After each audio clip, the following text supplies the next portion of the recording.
There are a lot of things to consider when you're looking for the right shoes to wear on your gravel rides, and a lot of models to choose from. In this video, I'll tell you what I found matters most when choosing shoes for gravel, and why the Shimano RX801 and the trekcambion are two of the best performers at a value price among the many my fellow testers and I have worn. I'll also tell you which is better for you based upon the kind of fit you prefer and the kind of gravel that you ride. Hi, I'm Steve from InTheKnowCycling.com, the website and the YouTube channel that's dedicated to helping you decide what cycling gear to get and where to get it. Okay, let's roll. As with any road or mountain bike shoe, you want the shoes you ride on gravel to fit well and be comfortable. A good fit comes from shoes with the right last or shape for your feet and the ability to adjust or fine-tune it. That includes a last whose sole dimensions align with the dimensions of your feet. In addition to the length, which determines your shoe size, you want enough forefoot and midfoot width in the last and a closure system that secures your foot in your shoes. Most shoes don't have much arch support built into the last and require insoles to give you more.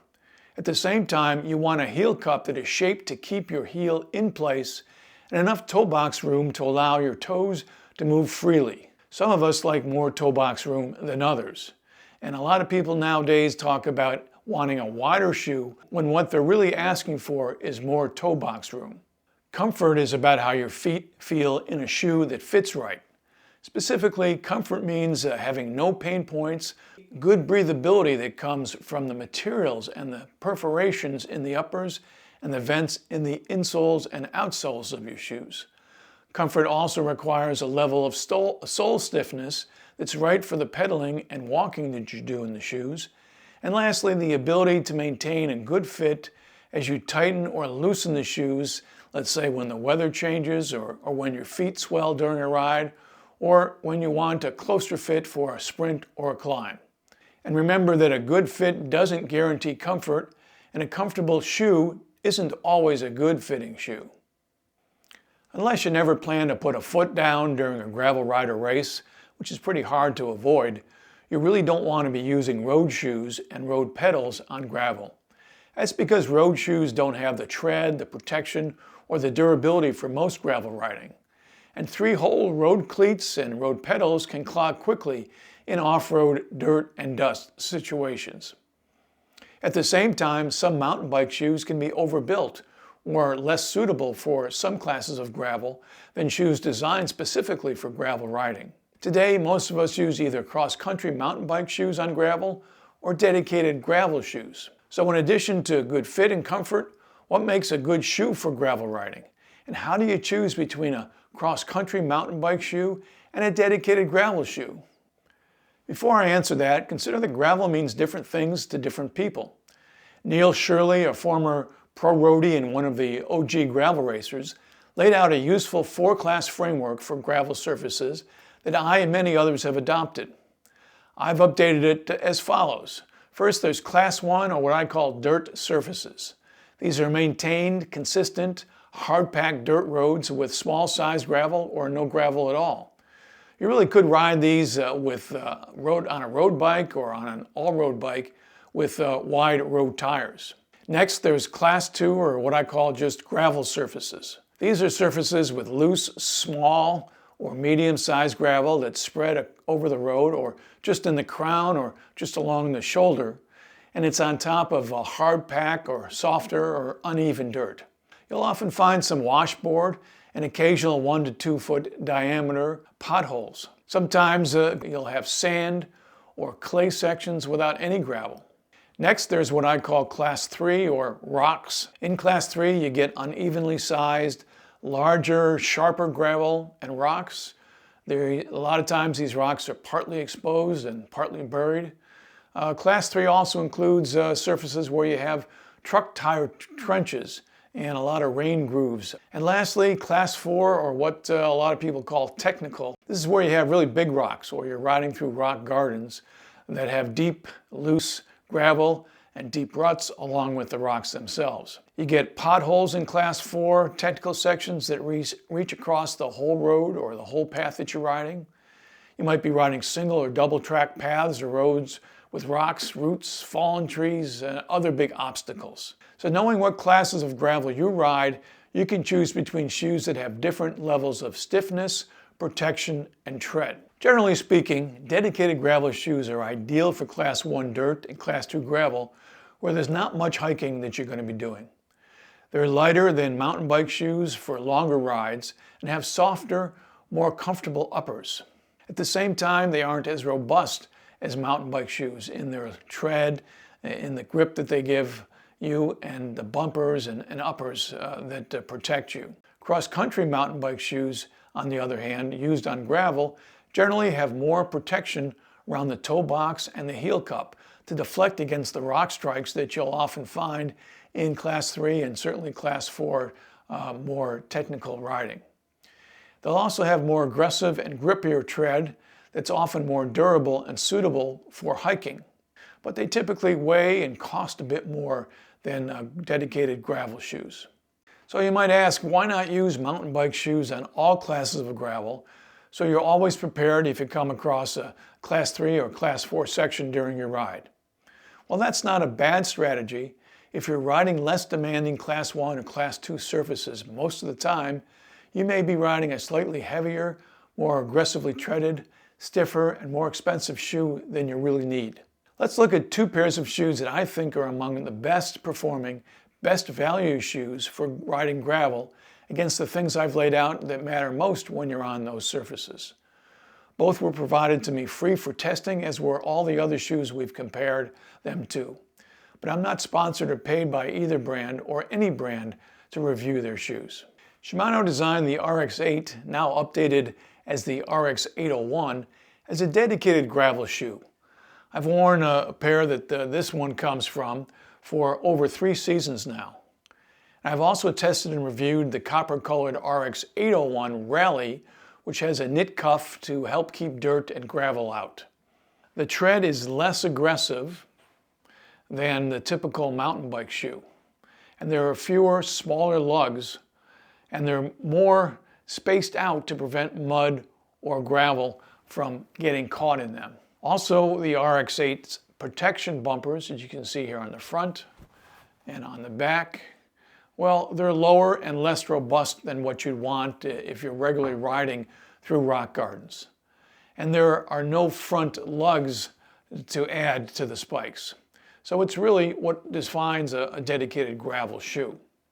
But frankly, you don't need much more than this if you're primarily riding Class 1 and Class 2 with the occasional Class 3 rocks and Class 4 technical stuff sprinkled in. That design makes these shoes at least 75 grams lighter per shoe than the best or least expensive mountain bike shoes that we've tested. The RX8 is a stiff shoe, even though it has a carbon composite outsole, and it feels very efficient in converting the power from my legs to the gravel. But by adding some flex in the toe area, these shoes are relatively easy to walk in. They don't grip as well as mountain bike shoes if you're climbing rocks or walking along wet surfaces, but I've found they've been fine for the occasional hike-a-bike section. The shoe's excellent heel hold also contributes to its good power transfer. I find the heel hold of the Shimano RX8s to be as good as any of the mountain bike or gravel shoes that I've tested. So they're lightweight and they efficiently transfer your power. But are they comfortable? Well, with only one BOA dial, as you can see here, I was a bit skeptical. With other shoes I've tested, I found a single dial doesn't allow you to get enough forefoot tension unless you tighten it to where your midfoot is telling you to back off. Those shoes often put a Velcro strap somewhere between your forefoot and toes to give you a way to snug up the area that the BOA couldn't. But the strap is typically pretty ineffective and damn near useless. And I expected the RX8 with its single BOA and its Velcro strap to be similar in being able to dial in the shoes for comfort. Well, I was wrong. And I don't know how they do it, but Shimano somehow figured out the right combination of where to put the BOA dial, where to run the wires coming out of the dial, and where to put the wire guides to get a good balance of tightening across both your forefoot and your midfoot with just one dial. And I don't even bother adjusting the Velcro strap. I set it once and I don't bother again to adjust it.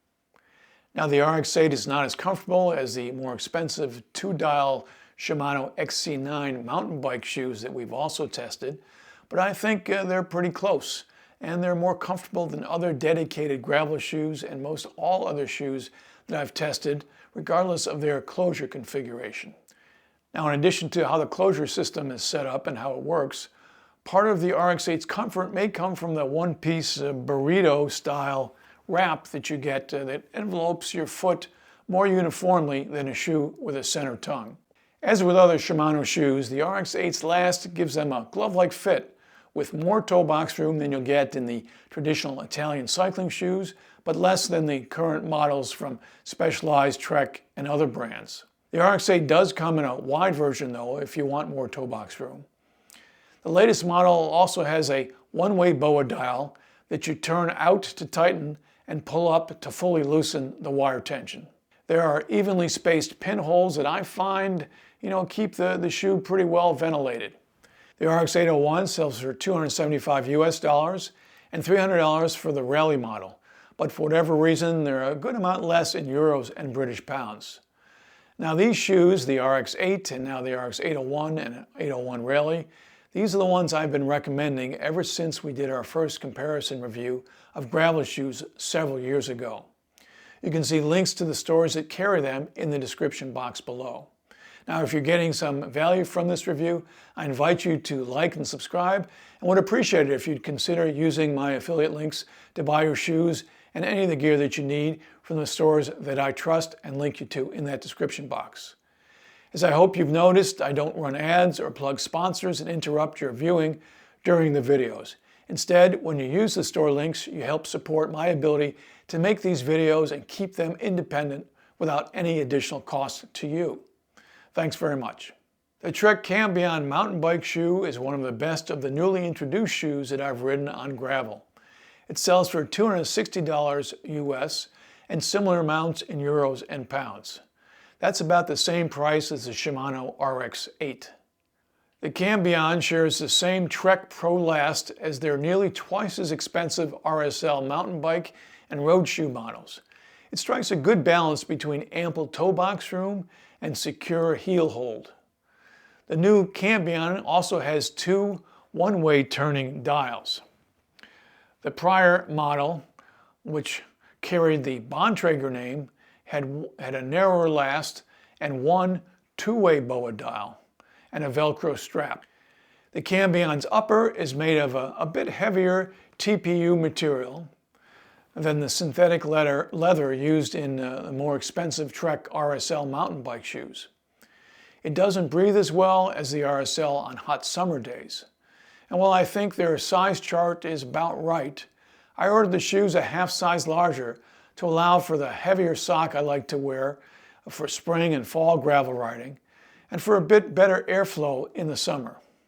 That said, both models have flexible upper sections around the edges of your forefoot, what Trek calls a metnet, as you can see here. That means metatarsal netting. Those sections expand if your feet need even more room to stretch out. Now this can come in handy if you have bunions or other unique features on the outsides of your shoes or on the outsides of the balls of your feet. While the Cambion has two BOA dials, most gravel mountain bike shoes at the same price point have just one dial. Both the Cambion and RX8 use BOA Li2 dials that, as I mentioned earlier, tighten with an outward turn only, but only release the tension and all of it when you pull up the dial. But for me, I'm willing to accept the trade-off of the lower-priced Cambion's one-way dials in exchange for more adjustable fit that comes with a much higher price in the shoes that have two-way dials. I also like the Cambion's very durable, very rubbery and grippy outsole. It sets nicely into a moderately stiff carbon composite outsole, which Trek rates a 10 on their scale of 1 to 14. The shoe also has some nice toe bumpers and heel protection that you really can't see because it's pretty unobtrusive, but it's very stout. There's also some stud mounts on the Cambions, if you also do cyclocross riding in the fall or winter. And that's an option that dedicated gravel shoes like the RX8 don't have. So all in all, the Cambion is a good value mountain bike shoe for riding gravel compared to top-end mountain bike models that we've tested from Trek, Specialized, Shimano, and Bont that cost nearly twice as much.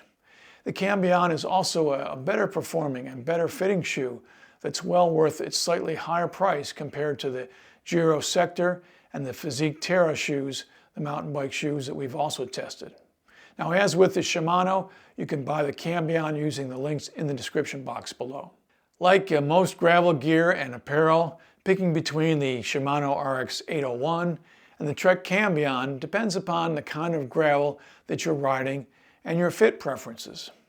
The Cambion has the protection and grippy sole to ride and hike across Class 3 and Class 4 surfaces very confidently, and has plenty of room for your forefoot and toes to stretch out. Alternatively, the RX8 has more of a glove-like fit and is ideal for fast and long rides on Class 1 and Class 2 surfaces. But they're the best performers at a value price for the fit and kind of riding each is designed for, and they're the ones that I recommend. If you've ridden or have questions about these shoes, let me know in the comments below. There are a lot of new shoes coming out this year that I'll be reviewing as well, so feel free to subscribe to the channel if you want to see how they compare. You can see reviews I've done of the best first and second tier road bike shoes in the box alongside me. Thanks again for joining me. See you again soon.